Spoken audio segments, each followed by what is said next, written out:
caffeen Oromiyaa seerotaa fi labsiiwwan aadaa duudhaa uummata Oromoo ganamaa bu'uureffatan baasee hojiirra oolchuun hojii guddaa hojjechaa jira. Qophii keenya caffee har'aanis labsii bulchiinsa lafa baadiyyaa labsii 248 muraa 2015 fi labsii magaalota Oromiyaa irra deebiin fooyya'ee bahe kan waliin ilaallu ta'a nu hordofa.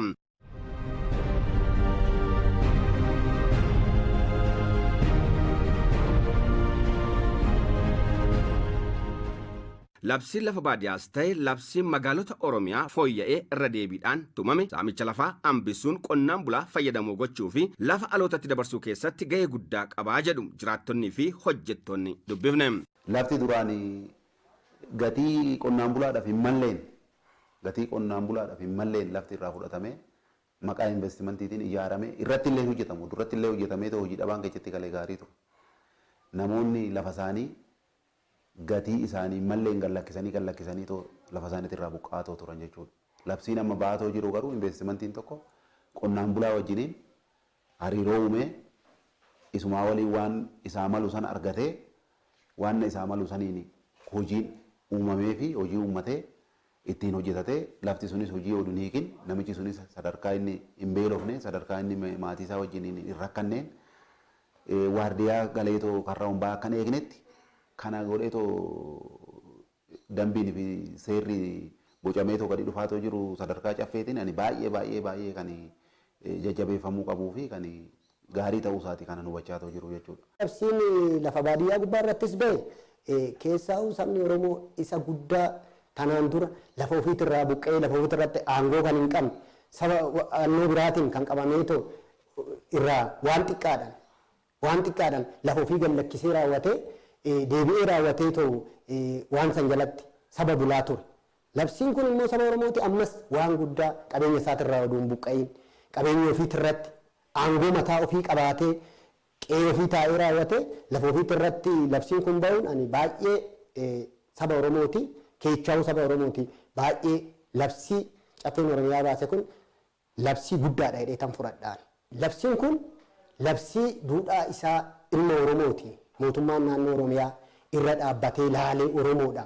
Kanaaf akka abbaa gadaatitti nurreen saba keenya ijoollee keenya nurreen yoo dabarre ijoolleen keenya labsii beekana yookaan duudhaa seera nu deebi'e kan kunuunsanii raawwatanii duuba dhaabbatanii sirriitti kunuunfachuu qabaniin jedhaan. Kanaan dura lafoonni baadiyyaadhaa akkuma argan abbootii qabeenyatti saamamaa kan turan amma labsii kana keessatti akka hin saamamneef illeen magaalonni wal jala galanii to'annaan lafa qotee bulaatilleen kan itti ta'aa jiruu fi haala gaariidhaan lafti kan saamamaa hin jirre ta'uu waan namatti agarsiisuu fi labsii kana keessatti illeen hawaasni tajaajilamaa kan ta'uu isaati jechuudha. Caffeen Oromiyaa labsiiwwanii fi seerota fedhii fi faayidaa uummata Oromoo kabachiisan baasuun gaaffii uummataaf deebii kennaa jira. Kun hojii eebbifamaa mootummaan gaaffii uummataatiif xiyyeeffannaa kennee hojjechaa jiraachuu kan mul'isudha jedhu. Labsiiwwan baatoo jiran baay'ee kan uummata Oromoo ta'e akka guutuu biyyaatitti baay'ee kan gaarii ta'edha jedhee kana fudhadhu maaliif aadaan kun aadaa hafe amma karaa mana murtii aadaa kanaanis hoggaa deemne karaa buusaa gonfaatiinis hoggaa deemne karaa labsiiwwan lafarratti ba'aa jiran waanni kun hoggaa laallu caffeen labsiin inni baasatoo jiru baay'ee kan uummata kana fayyadu jedhee kana fudhadhu. Qaamanillee dhufanii too sadarkaan itti gandaan dhufanii too nuraalan illee hin jira. Koreen dhaabbii caffee dhufanii obbo Gabree kan jedhaman gisee dhufaniitillee qaamanillee nu dubbisanii hojii keenya jajjabeessuudhaaf tattaaffiin isaan godhan qajeelfamaa fi dambiiwwan achii baasanii too uummatatti gadi buusaniin alatti qaamanillee dhufanii nu laaluudhaan baay'ee kan nama gammachiisu jedhee kana yaadatoo jiru. Maaliif qajeelfamna kanaa kun baay'ee hordofuu barbaada. Qajeelfama baasuu qofa oduu hin ta'in hordofuu barbaachisa. Gama hordoffiitiinis leenjiiwwan adda addaa kennuudhaan qaamanillee dhufanii laaluudhaan wanna nu irra jirru dhufanii laaluudhaan nu gaafachuudhaan baay'ee dhugaa haasa'uudhaaf kan namatti toludha. Labsiin caffeen Oromiyaa baase keessaa'u saba Oromooti.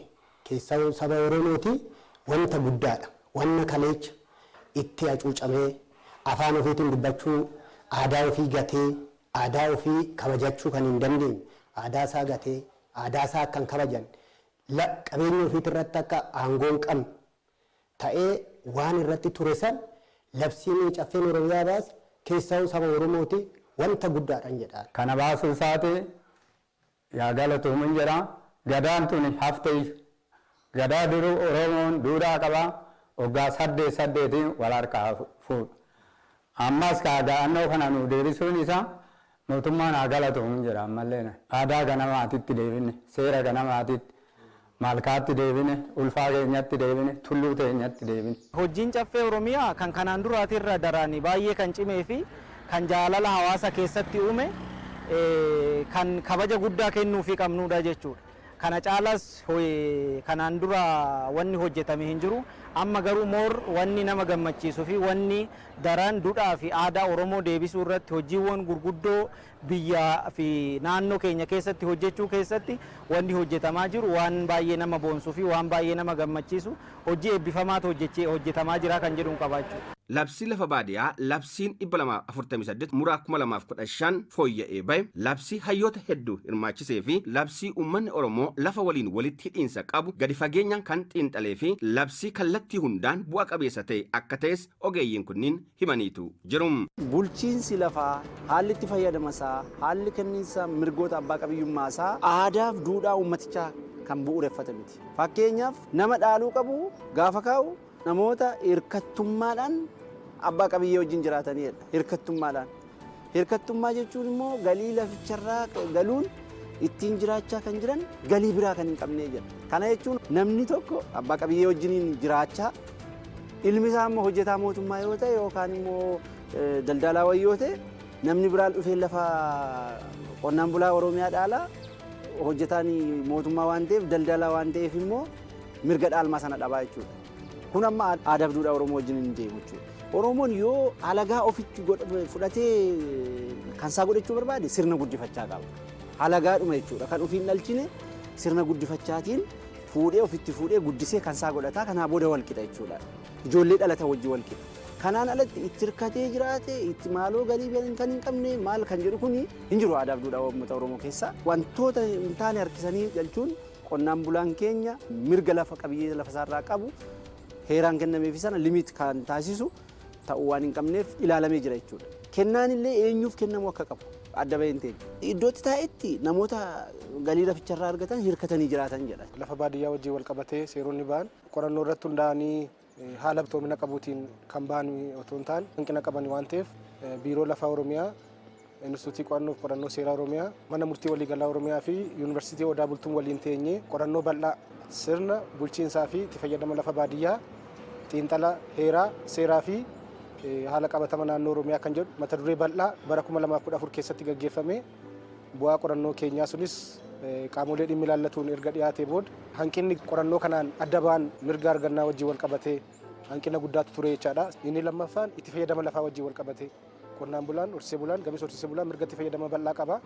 Kana keessatti dhimmoonni mirga itti fayyadamummaa qonnaan bulaa horsiisee bulaa fi gamis horsiisee bulaa keenya mirkaneessuu danda'an keessatti hanqinoonni gama seeraatiin jiran adda ba'aniiru. Karoora itti fayyadama lafaa wajjinis wal qabatee hojiirra oolmaa isaa wajjinis seeronni keenya hanqina akka qaban akkasumas waldiddaa lafaa wajjin wal qabatee waldiddaan gosa lamatu jira. Waldiddaan bu'uurumarraa safarrii waraqaa ragaa yookiin immoo kenna waraqaa ragaa wajjin wal qabatu jira. Kaan immoo waldiddaan qonnaan bulaan horsiisee bulaa fi gamis horsiisee bulaan daangaa isaa irratti uumamu jira. Qaawwaan gama sanaan argameen seeronni keenya akkaataan ittiin wixineeffamuu danda'uu fi irra deebi'amee ilaalamuu danda'u kallattiin kennamee qorannoo kanatti galamee jechaadha. Haalli itti fayyadama lafa baadiyyaas labsii kanaan xiyyeeffannaa argatee akka jirudhaan ogeeyyiin seeraa kunniin kan himan. Akkuma amma fakkeenyaaf magaalaa keessatti lafa magaalaa gaafa qoqqooddu iddoon kun tajaajila hawaasummaa, iddoon kun biizinesii, iddoon kun qonna magaalaa, iddoon kun maal hojjettee tarreessitee keessu sana pilaanii magaalaatu ibsa. Kan immoo karoora itti fayyadama lafa baadiyyaatu ibsa. Lafoota godina tokko keessa jiran iddoon kun oomishaaf, iddoon kun investimentiif, iddoon kun maaluuf oola jedhamee kan ittiin qoodiinsi isaa adda bahee taa'u jechuudha. Wanti kamiyyuu karoora itti fayyadama lafaa bu'uureffatee akka raawwatamudha. Malee akkuma feetee lafuma oomishaaf oolu fuudhanii warshaadhaaf kennuun kun akka hafuu danda'utti kan tumame. Yoo qaamni labsicha sana jala bu'ee raawwachiisu sirnaan hordofee kan raawwachiisu ta'e sirnaan tumamee jira jechuudha tumaan seeraa labsicha keessatti. Lafti qonnaan bulaa, horsiisee bulaa fi gamis horsiisee bulaa kan fayyadamuu qabu haala karoora itti fayyadama lafaa ta'eetiin. Lafti tokko lafa dheedichaati taanaan lafa dheedichaatiin, lafa qonnaati taanaan lafa qonnaatiin lafa investimentiitii taanaan lafa investimentiitiin qorannoon karooratti fayyadama lafaa jira jechaadha. Akka Oromiyaatti lafti qabnu karooratti fayyadama lafaatiin maaltu maaliif ooluu qaba kan jedhu adda bahee jira jechaadha. Namni tokko karooratti fayyadama lafaa jijjiiruu akka hin dandeenye, lafa qonnaa gara bosona mancaasee gara lafa qonnaatti jijjiiruu akka hin dandeenye, lafa jallisii misoomuu danda'u lafa qonnaatti deebisuu akka hin dandeenye, karooratti fayyadama lafaatiin hoogganamee akka dhimma kana raawwachuu akka qabaatuu fi horsiisee bulaa wajjin wal qabatees immoo seera aadaa fi duudhaa mataa isaaniitiin qabu. Lafti dheedichaa akkaataa kamiitiin buluu akka qabu, lafti kaluu akkaataa kamiitiin buluu akka qabu, seera aadaa fi duudhaa isaan irratti hundaa'een ardaadhaan, maddaan, eelaan, dheedaan, reeraan lafa isaanii hoogganatanii bulchuu qabu waan ta'eef seerri keenya beekamtii kanallee isaaniifis kennee jira jechaadha. Namni aadaa fi duudhaa hawaasa horsiisee bulaa keessatti jiru isa kana kabajee akkaataa karootti fayyadama lafaatiin hoogganamee hojii isaa raawwachuu akka qabu tumaa labsii sana keessallee taa'ee jira jechaadha. Koreen Abbii dhimma misooma baadiyyaas labsii bulchiinsa lafa baadiyyaa kana wixinee labsiirraa kaasee hanga guyyaa caffeetti dhiyaatee tumamutti hordofaa akka turedha. Hanqinoonni kanaan dura adda ba'an tokko faayidaa fi bu'aa qonnaan bulaa, faayidaa fi bu'aa horsiisee bulaa, faayidaa fi bu'aa gamsa horsiisee bulaa labsiin 130 kan kabachiise miti. Kan si dinqisiisu labsii bulchiisa lafa baadiyyaa jedheetuma waan waliigalaa ka'a. Kanarraa ka'uudhaan qonnaan bulaan keenya, horsiisee bulaan keenya, gamsa horsiisee bulaa keenya mirga abbaa biyyummaa, mirga lafarratti qabu, lafa isaarratti qabu argachuu hin dandeenye jedhanii fudhachuun hin danda'ama. Labsiin kun bu'uurarraa kana kan jijjiiredha. Maaliif yeroo waa'ee qonnaan bulaa dubbattu waa'ee horsiisee bulaa dubbachuun Oromiyaa keessatti dirqama. Yeroo waa'ee horsiisee bulaa dubbattu waa'ee gamsa horsiisee bulaa dubbachuun dirqama. Kana qofa otoo hin taane lafti immoo aadaa faana wal qabataa, seenaa faana wal qabataa, siyaasa faana wal qabataa, hawaasummaa faana wal qabata. Lafti Oromoon lafti lafee keenyaa jedha. Wareegamni waggoottan 100 kanfalame hundisaa gaafii mirgaati. Gaafii mirgaa keessaa gaafii abbaa biyyummaati. Gaafii lafaati. Gaafii lafaati. Kana deebisuu keessatti labsiin kun ifattidha kan kaa'e. Agarsiiftuudhumaaf isinii kaa'uuf lafti kan qonnaan bulaati jedhamu malee qonnaan bulaan waanuma irraa facaasee haammatee nyaatuun alatti lafti sun akka qabeenya dhaabbiitti dhimma itti ba'an turre. Labsii 248 keessatti qabsiisee liqeeffachuu danda'a. Qonnaan bulaan tokko kanaan dura lafa nama magaalaa jiraatu abbootii qabeenyaa yoo ta'e malee qonnaan bulaan baankiitti qusata malee baankii irraa liqeeffatu. Baankiitti qusata malee baankii irraa liqeeffatu. Amma mirga qusachuullee mirga liqeeffachuullee labsiin kun kenneefii jira. Akkamitti waan qaburraa daangaa tumaa seeraa sana keessatti baankii biyya kana jiru faana waliin dubbatee ragaa isaa dhiyeeffatee proposaalii isaa dhiyeeffatee liqeeffatee qonnaan bulaarraa gara investimentiitti horsiisee bulaarraa gara investimentiitti gamsa horsiisee bulaarraa gara investimentiitti mirga kaa'eefii jira jechaadha. Mirgi inni guddaa fi bu'uuraa tokko mirga liqeeffachuu ittiin argachuudha jechaadha. Rakkoon kanaan dura tures sababa misoomaatiin buqqaa.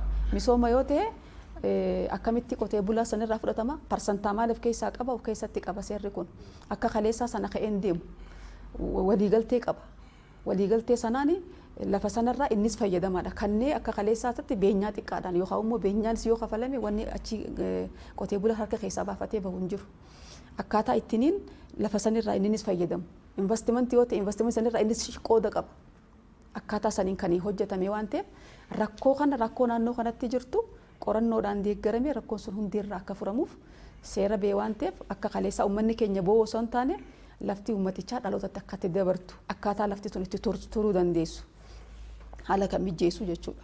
Labsiin 130 muraa 2019 kanaan dura bahee hojiirra oolaa ture bu'aa isaarra miidhaansaa kan caalu waan ta'eef hundeerraa akka fooyya'u ta'eeraa jedhu afayaan caffee Oromiyaa Aadde Saadaa Abdurrahmaan. Lafti qabeenya biyyaa guddaadha.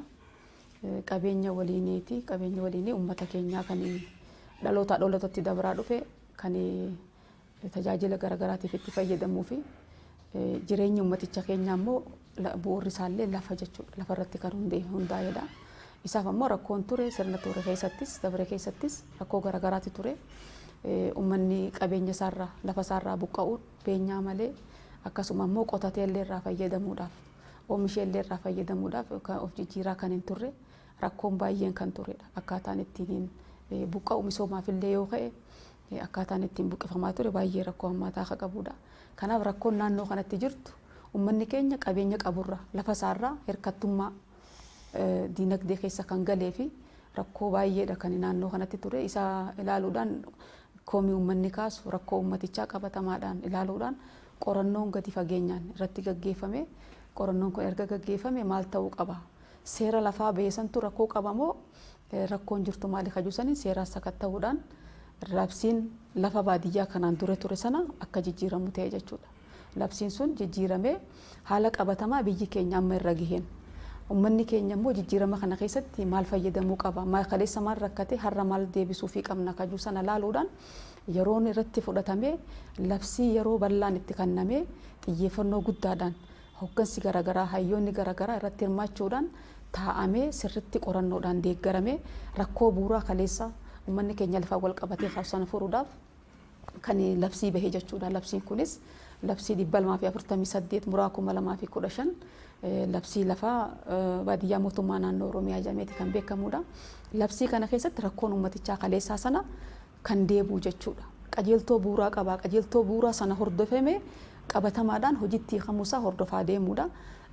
Isaaf uummanni keenya akkuma caffeedhaan labsame eegaa ture sana abdii irraa qabu, seera kanarraa abdii qabu, rakkoo kaleessaa qabu sanaaf fura jee abdii waan irraa qabuuf nus ammoo seerri bahe kun qabatamaadhaan uummata biratti akkaataa ittiin hojiirra ooluu danda'u rakkoo uummatichaa hundeerraa ni fura jennee seera kana baasne kan ammoo akka furu hordofii fitoonnoon keenya kan cimu ta'a.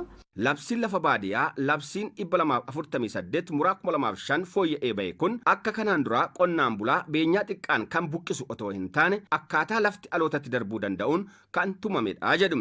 Namni kamiyyuu Oromiyaa keessatti namni kamiyyuu seeraan ala karaa ramaddiitiin, karaa dhaaltummaatiin, karaa kennaatiin alatti akka feeteedhaan dachee Oromiyaa irratti bara kamiyyuu agalu kennaa yoo ta'e ramaddii yoo ta'e dhaaltummaa yoo ta'een alatti akka feeteedhaan bosona Oromiyaa keessatti lafa jiru irratti qubannaan haa ta'u qabannaadhaan namni kamiyyuu yoo gale labsii kanaan gallakkisa. Labsiin kun ifatti tumee jira. Waggaa 5 irraa jiraatu, waggaa 50 irraa jiraatu, waggaa 50 irra jiraadhe jedhee ramaddiin hin kennamneef yoo ta'e, dhaaltummaan hin kennamneef yoo ta'e, kennaan hin kennamneef yoo ta'e mirga irratti hin qabu lafa Oromoo irratti. Beekamtii naannoo Oromiyaa qabu taanaan mirga irratti hin qabu. Maaliif? Lafti sun karaa seeraan alaa lafa innaa dabarsitu aadaa wajjin dabarsita. Lafa isaa innaa dabarsitu duudhaa isaa wajjin dabarsita. Lafa isaa seeraan alaa innaa dabarsitu eenyummaa isaa wajjin dabarsita.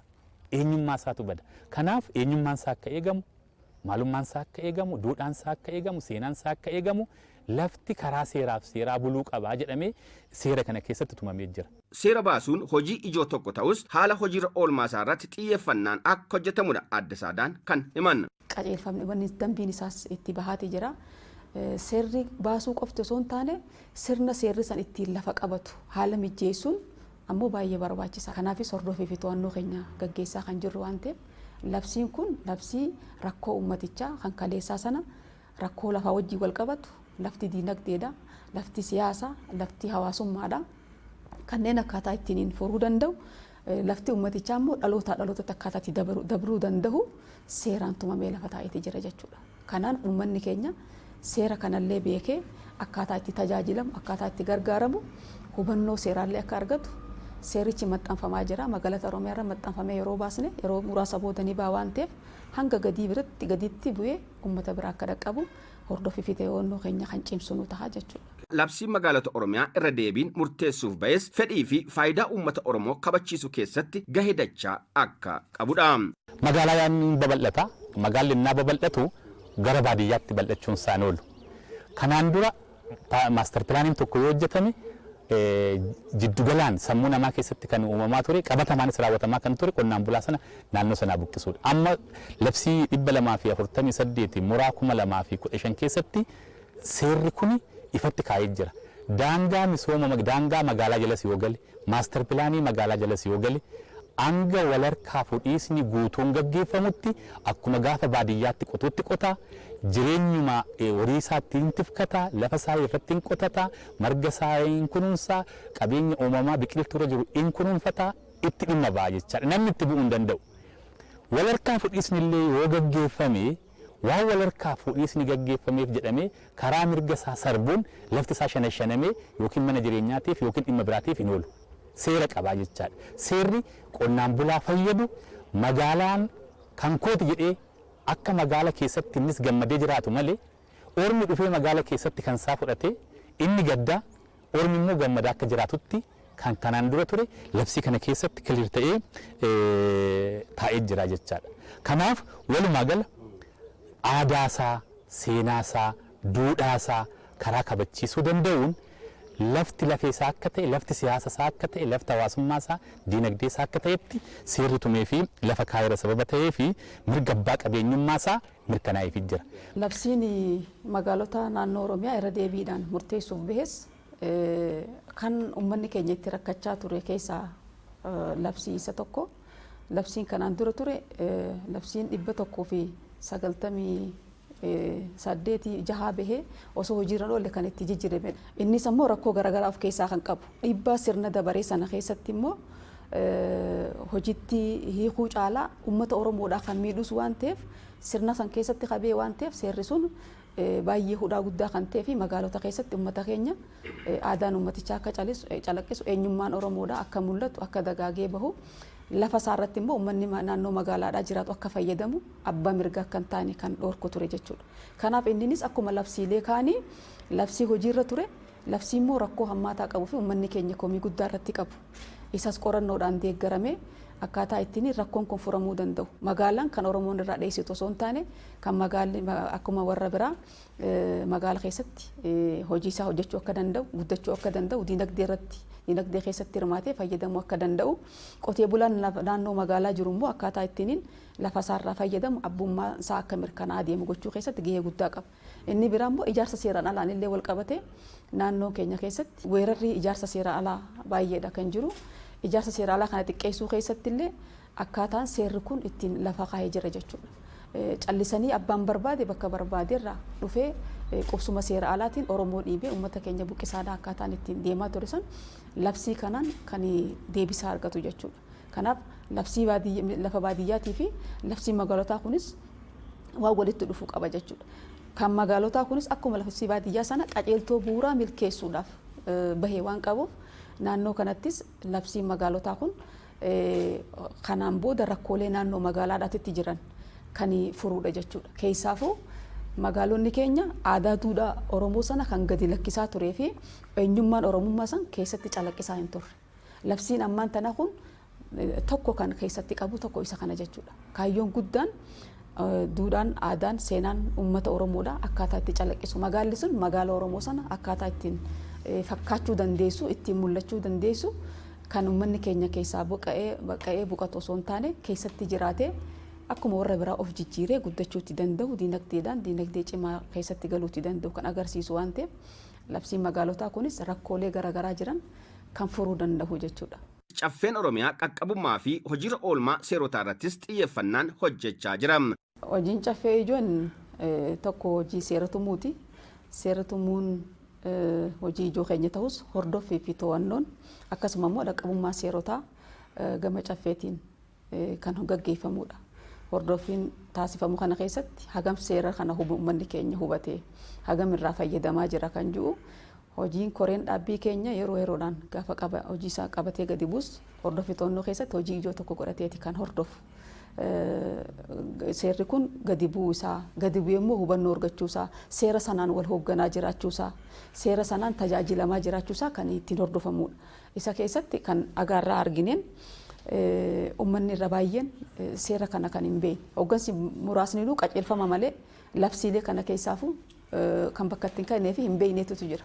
Kanaaf isaaf dhaqqabummaa seerotaa kana fooyyeessuudhaaf akka caffeedhaatitti weebsaayitii ittiin uummanni keenya ittiin argachuu danda'u haaraatti irra deebinee hojjanneeti jirra. Karaa salphaa ta'een labsii barbaadan bara isaatiin labsii barbaadan san achi keessaa daawunlood godhatee dubbifisuu akka danda'u kan barbaadu irraa buufatee akkaataa ittiin itti fayyadamuu danda'u seera barbaade filatee akkaataa hubannootti argachuu danda'u waan argate sana immoo ittiin akka itti fayyadamuuf weebsaayitii caffeedha haaraatti irra deebiin sirreessineeti jirra. Kun gara kaaniin ammoo godinaaleen akkaataa ittiin karaa foorumii keenyaatiin ittiin argachuu danda'an foorumiin afayaa'otaa jiran uummata bira akkaataa itti dhaqqabu akkaataa ittiin hordofan seeronni kun gadi buusaa akkaataa ittiin hordofan karaa haala mijeessaatii jirra. Kanaaf seeronni bahan baasuu qofa osoo hin taane hojiirra oolmaasaa hordofne fayyadamummaan uummataa hagam akka juusana madaalaa deemuudhaan galtee immoo hordofii fi to'annoo keenyaan arganne san qaama dhimmi ilaalu wajjinis mari'annee bakka rakkoon hordofii fi to'annoodhaa jirutti hordofii fi to'annoon san akka gaggeeffamu bakka immoo rakkoon dhaqqabummaa seerotaa jiru san ammoo seerri gadi bu'ee uummata bira akka dhaqqabu uummanni karraa fayyadamu beekee mirga achi keessatti qabu. Mirga seera san keessatti qabus uummanni keenya beekee akka itti fayyadamu gochuu keessatti hojii guddaa hojjechaa jirra. Kanaaf rakkoo dhaqqabummaa seerotaatiin jiru bara kana ni furra jenneeti hojii guddaa kan hojjechaa jiru jechuudha. Labsiiwwanii fi seerota caffeen tumamanii bahan irratti uummanni hubannoo argatee beekee akka itti fayyadamuuf hunduu tumsuu akka qabus adda saadaan amaniiru. Fayyadamummaa uummata keenyaa mirkaneessuudhaaf mootummaan naannoo Oromiyaa hojii guddaa hojjechaa jira. Kanneen keessaa seerota turan, seerota rakkoo qaban, komii uummataa tahan, waggaa dheeraa turan, uummata keenya buqqisaa boochisaadha. Dhiibaa turan san ammoo hundeerraa jijjiiruudhaaf seeraan deeggaree baasaatii jira. Seeronni kun ammoo uummata keenya biratti akka gadi bu'u, uummanni akka beeku, akka hubatu, akka itti fayyadamu. Seerri kana ja'a, mirgi ani seera kanaan qabu kana, mirgi kan koo dhiibame, kan juu sanallee akkaataa itti beeku.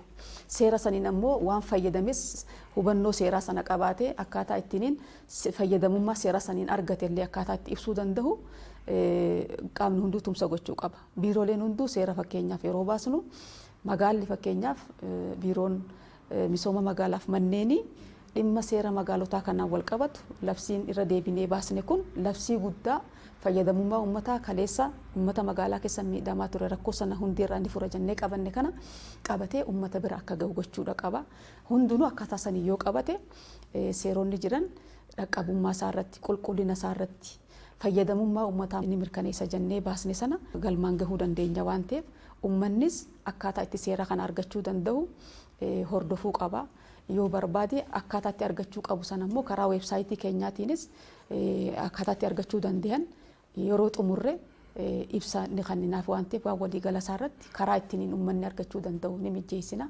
Kanaaf hundaa ol seeronni bahan kun seera fayyadamummaa uummata naannoo keenya mirkaneessuudhaaf bahan waan ta'eef seera kana irraas fayyadamaa, ittiinis fayyadamaa, ittiinis gargaaraa, ittiinis wal hoogganaa deemuun baay'ee barbaachisaadha. Kanaaf qaamni hunduu ni ilaallata.